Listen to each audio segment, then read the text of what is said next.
orang yang membagi Ramadan ke dalam 3 bagian, sehingga menyebutkan 10 hari pertama rahmat, 10 hari kedua khusus maghfirah, ampunan Allah Subhanahu wa taala, dan 10 hari ketiga ada peluang dibebaskan dari api neraka. Pernah mendengar ungkapan ini?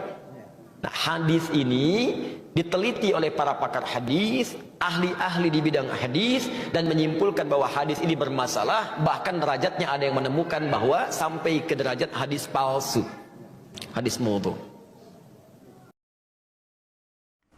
Pembahasan kita adalah terkait pembagian bulan suci Ramadan, yang disebutkan bahwasanya awal pada bulan Ramadan dihitung 10 hari itu dikatakan adalah rahmah, diturunkan rahmat Allah kepada umat Islam. Kemudian pertengahannya itu adalah maghfirah, ampunan dari Allah Subhanahu wa taala. Dan akhirnya, yaitu 10 hari terakhir, dikatakan adalah itqun minan nar, pembebasan dari api neraka.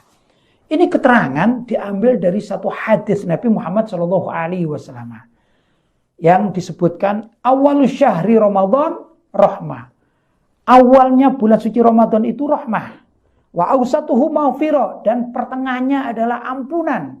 Wa akhiruhu itqun minan nar, dan terakhirnya adalah pembebasan dari api neraka. Ini ya ikhwan, hadis diriwayatkan oleh Imam Ibnu Abid Dunya dan juga oleh Imam Al-Khatib serta Imam Ibnu Asakir. Bahkan di dalam riwayat Imam Ibnu Khuzaimah dikatakan ini adalah hadis sahih, karena itu dimasukkan dalam kitab sahihnya pada nomor 1887. Demikian juga hadis ini diriwayatkan oleh Imam Al-Baihaqi di dalam kitab Syu'abul Iman. Perlu diketahui bahwasanya Imam Ibnu Abid Dunya itu kalau dihitung-hitung, beliau adalah hidup 1000 tahun yang lampau. Kemudian datang orang-orang yang baru sajalah, seperti Syekh Nasiruddin Al-Albani. Coba dibandingkan tahunnya. Yang Imam Ibnu Abid Dunya itu 1000 tahun yang lampau, termasuk ulama-ulama salaf kita. Sedangkan ini Syekh Nasiruddin Al-Albani adalah orang baru. Nasiruddin Al-Albani mengatakan hadis ini dhaif. Bukan palsu ya, dhaif. Tapi yang runyam, ada beberapa orang yang hidup di zaman kita ini tiba-tiba memvonis hadis ini palsu. Itu dari mana keilmuannya? Apakah yang mengatakan hadis ini dhaif seperti Nasiruddin Al-Albani, atau orang sekarang hidup di zaman kita mengatakan palsu? Itu akan menentang Imam Ibnu Khuzaimah yang hidupnya sudah ratusan atau 1000 tahun yang lampau. Kurang lebih begitu.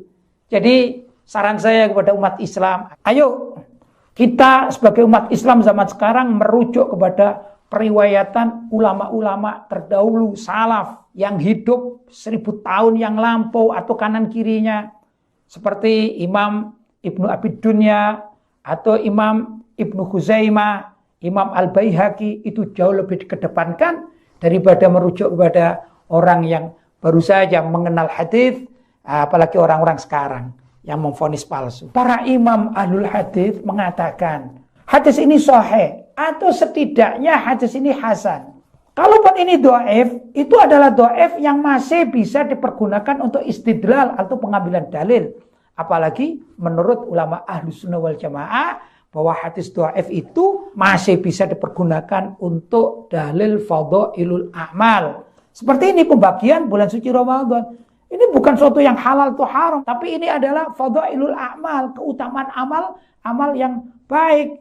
Boleh-boleh saja. Karena itu saya mengingatkan kepada umat Islam yang ada di zaman sekarang, ayo kita lebih baik merujuk kepada pendapat ulama-ulama salaf yang hidup 1000 tahun kanan kirinya terdahulu. Kalau kita mengikuti pendapat ilmiah, tentu kita akan mengedepankan pendapat para ulama salaf sebagaimana jargon yang sering kita sampaikan.